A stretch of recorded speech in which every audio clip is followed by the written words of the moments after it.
hay reformas, Marce, de segunda generación, así la llama el gobierno. Sí, son las reformas de segunda generación que básicamente tienen que ver con algunas reformas, por ejemplo, laborales, tributarias. Bueno, entre ellas está obviamente la reforma laboral.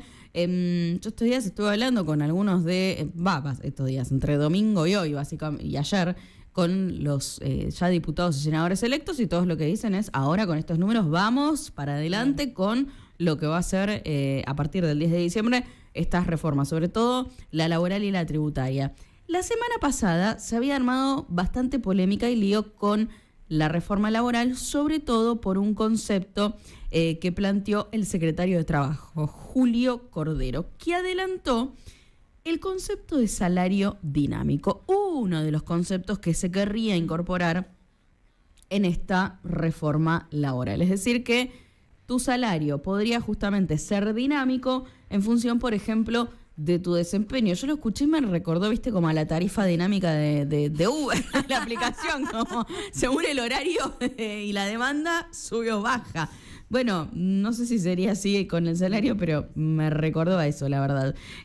Así que para entender mejor de qué se trata específicamente este salario dinámico y en qué podría consistir esta reforma, está con nosotros Pablo Furnari. Él es especialista en negocios internacionales y pymes, sabe muchísimo de todos estos temas y le agradecemos mucho por el contacto. ¿Cómo estás, Pablo? Bienvenido. Hola, ¿cómo va, Agus? Bien, un gustazo saludarte, gracias por el contacto. Bueno, hizo un montón de ruido, ¿no? Este concepto de salario dinámico. ¿Qué es lo que se sabe hasta ahora?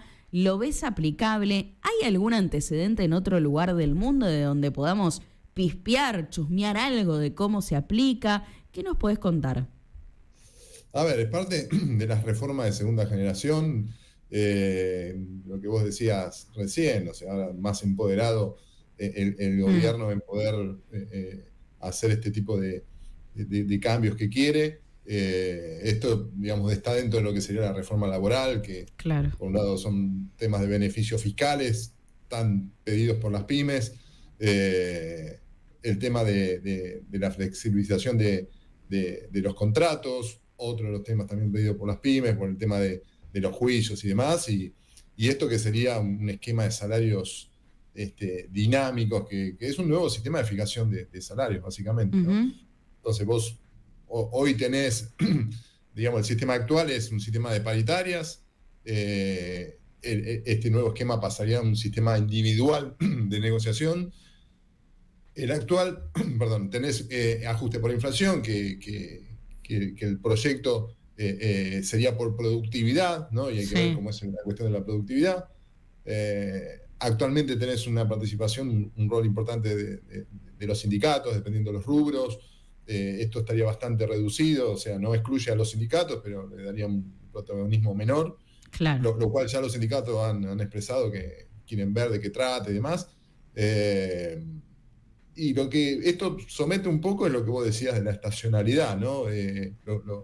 Deja un poco la negociación entre empleado y empleador en virtud de la situación de la empresa y de la situación del sector. Es decir, vamos a suponer, ¿dónde sería un poco más aplicable esto? En cuestiones de turismo, en cuestiones del sector agro, en cuestiones, digamos, de sectores más estacionales o economías regionales, ¿no? Entonces, digamos, a mí me toca trabajar, como bien lo sabés, por todos lados, con pymes en todos lados, y es un poco el reclamo de que cuando no hay buen laburo o hay una época baja, el mantener una estructura muchas veces es complicado, o el hecho de contratar gente sin saber cómo va a ser tu año, especialmente en volatilidades regionales, hace que sea toda una apuesta, ¿no? Entonces, esto apunta a básicamente crear empleo. La gran incógnita es qué pasa con el sector público, ¿no? O sea, ¿cómo se va a aplicar esto si es que se va a aplicar al sector público? Bueno, todavía estamos muy verdes en esto. Hay experiencias en otros países, sí, hay experiencias. La industria del juicio en Argentina es muy particular, y de hecho no hay muchos otros lugares que sea tan complejo. Por eso las empresas a veces tienen tanto miedo de contratar. Esto llevaría por lo menos a tratar de destrabar ese tema, que es un requerimiento, al igual que el tema impositivo del sector pymes. Ahora, esto que vemos del salario dinámico, por ejemplo, podría llegar a variar según, no sé, tu desempeño, pero tenés una base fija, porque digo, a veces el desempeño puede llegar a depender obviamente de tu propio desempeño, pero a veces también hay factores externos, ¿no? Que terminan de alguna manera condicionando tu trabajo. Digo, no sé, estoy pensando, qué sé yo, en alguien que labura en el campo, te viene una sequía y obviamente eso te condiciona, ¿no? El desempeño hasta de la empresa.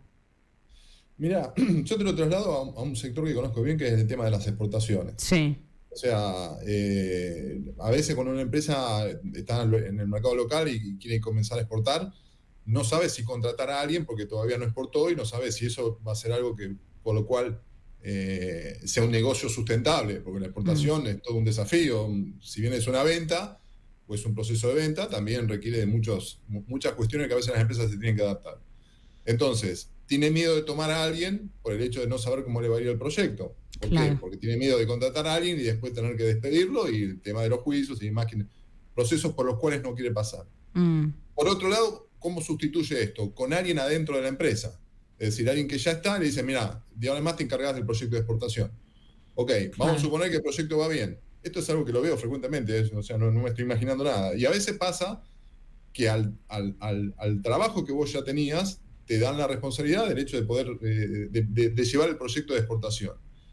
Te va bien y después vos te sentás con tu jefe y decís, mira, a ver, puede ser que podamos ajustar el sueldo o mis ingresos sobre la base de los resultados que estoy sacando. Y ahí el dueño se tiene que parar y decir, no, mira, si yo te doy un aumento a vos, yo tengo que dar todo el resto. ¿Por qué? Porque vos estás bajo una forma de trabajo en la cual hay un sindicato X, dependiendo del sector, y no te puedo dar unilateralmente a vos un aumento, si no, se lo tengo que dar a todos. Bueno, eso yo lo vengo escuchando hace mucho tiempo.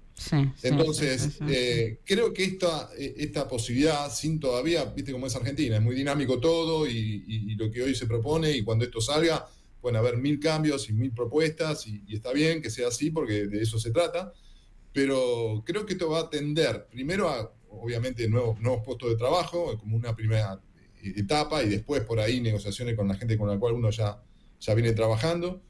Y por otro lado, la productividad va a ser en base, entiendo, a una mínima que vos vas a poder contar, también dependiendo del sector. Hay sectores que realmente necesitan mano de obra. Las startups y las tecnológicas están ávidos de contratar gente, o sea, le falta gente, de hecho.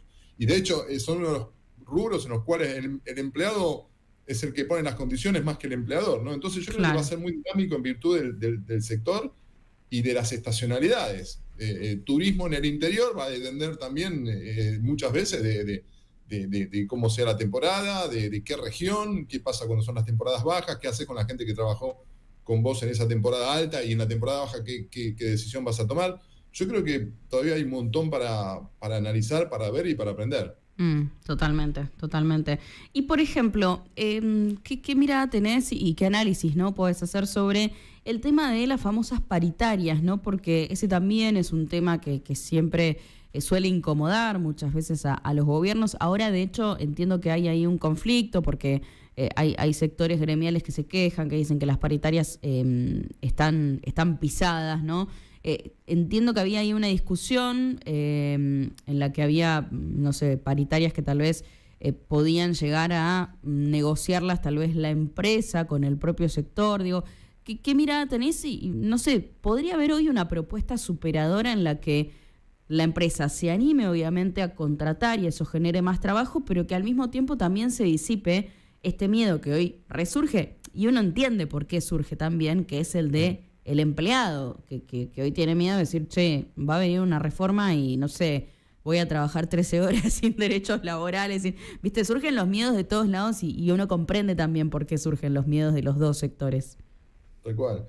Yo creo que no sé si va a ser algo en el cual el empleador tenga carta blanca para hacer lo que quiera con el empleado. Yo creo que van a ser condiciones de negociación previo a tomar un trabajo. Claro. Yo creo que va a estar formalizado, por eso dentro de lo que sería la reforma laboral, una de las cuestiones que se habla es la flexibilización de los contratos, ¿no? Entonces, yo creo que ahí va a ser un mano a mano en una negociación donde, obviamente, si vos sos una persona que estás necesitado de un trabajo y muchas veces al principio, ante la necesidad, vos decís que sí a todo, y después, obviamente, tenés que bancarte esa decisión. Pero bueno, yo creo que, te digo, habiendo escuchado muchas veces a los empresarios pymes, que son en realidad lo que dan la inmensa mayoría del trabajo en este país, te diría en todos los países,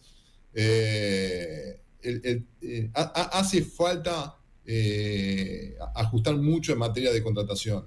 Tienen miedo de contratar gente por el tema de los juicios, tienen sobrecostos, que también es una de las, digamos, partes que va a tratar esta reforma laboral. Vamos a suponer, el otro día hablaba con un empresario que a un operario le paga 1 millón y pico de pesos, el empleado se lleva en mano 830.000 y el salario bruto creo que era de 1.100.000 y el empresario tiene que pagar algo así como 1.350.000, 1.400.000. Fíjate la brecha que hay entre lo que se lleva en mano y todos los costos que hay en el medio, ¿no?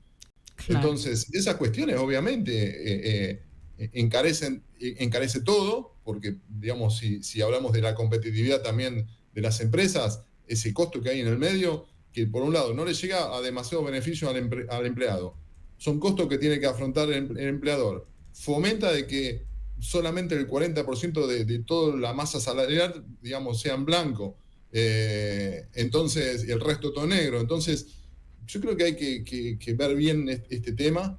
Creo que hay que hacer las cosas sencillas para el empresario, porque no puede ser un dilema tan grande tener que tomar un empleado. O sea, vos tenés un proyecto nuevo, embarcás en una inversión donde vas a necesitar gente, a veces sin saber cómo te va a ir. O sea, eso también es una cuestión importante.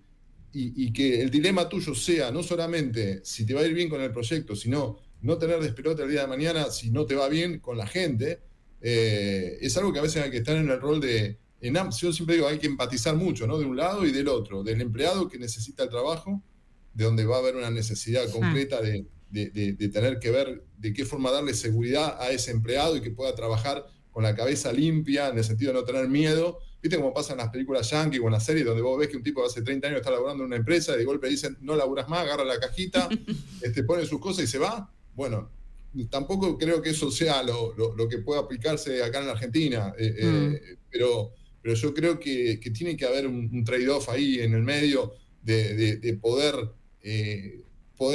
tener condiciones reales de contratación. Es decir, si a la empresa le va bien, mejor, y va a seguir contratando. Si se le va mal, que no se le complique la vida, que tenga que cerrar una empresa porque tiene que despedir a 3 personas, porque a las pymes a veces no estamos hablando de tener que despedir 20 personas y te ponen en jaque. A veces 3 personas te ponen en jaque dependiendo del tamaño de una empresa.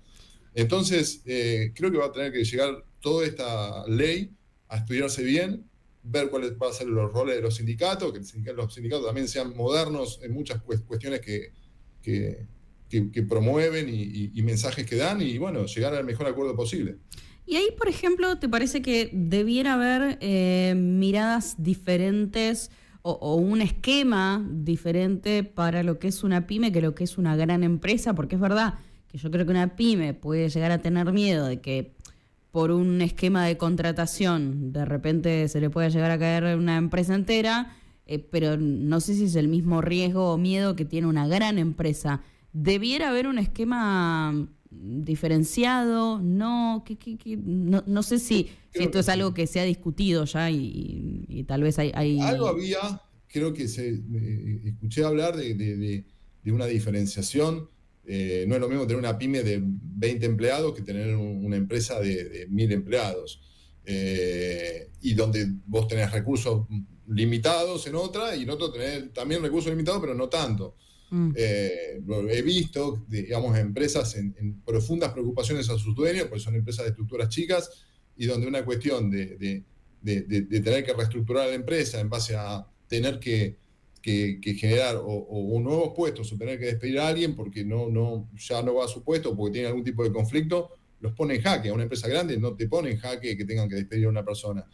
Yo creo que va a haber necesariamente que analizar una diferenciación entre una estructura pyme, hacer bien las diferencias de qué es una pyme, hasta, si bien hay una cuestión de facturación, de aportes y cantidad de empleados que diferencia una pyme de una gran empresa, hay una tabla en eso. Yo creo que tienen que ser muy, muy concretos en decir, bueno, ok, a las pymes de tal cantidad de gente que estén en tal región, tratar de hacerlo lo más flexible posible, porque obviamente un sistema diferenciador entre una gran empresa y una pyme tiene que haber. Claro. En este tema, ¿no? O sea, debiera haber un diferenciador. Y, por ejemplo, ¿en qué podrían llegar a diferenciarse?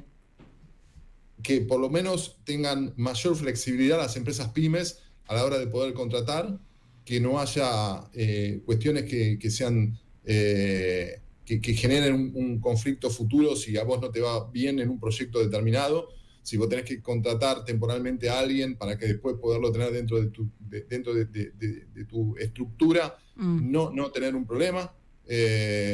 Si tenés que a esa persona poderle sostener un trabajo, que yo he visto empresas a veces, y esto ha pasado mucho en la pandemia, de no tener que despedir a alguien y reducir, digamos, en un acuerdo común, en una pyme con estructuras chicas, que no se despida a nadie y digamos, haciendo un esfuerzo de reducción de salarios, que es muy difícil generar eso. Tenés que tener una sintonía muy fina con tu gente para poder generar eso, pero que sea más libre el hecho de poder negociar con los empleados por parte de las empresas que lo que hoy por hoy te posibilita el régimen laboral.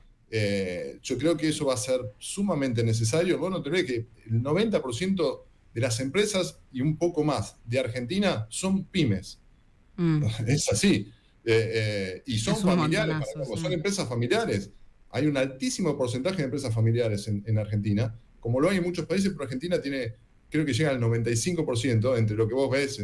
Y empresas familiares no necesariamente son empresas chicas, ¿no? Vos tenés bancos que son empresas familiares. Pero yo creo que va a haber que hacer algún diferencial entre las pymes y las grandes empresas. Sí, es interesante esto que decís. Pablo, interesantísimo poder charlar con vos y entender un poquito mejor qué es lo que puede llegar a pasar de ahora en adelante. Bueno, sobre todo a partir del 10 de diciembre, ¿no? Me parece que ahí seguramente se vendrán nuevos análisis. Te agradecemos muchísimo por el contacto. Te mandamos un gran saludo. Un gran saludo, Agus. Gracias. Pablo Furnari, especialista en negocios internacionales y pymes, quien pasaba por aquí con todo el análisis de lo que se viene en materia de reforma laboral a partir del 10 de diciembre. Sí.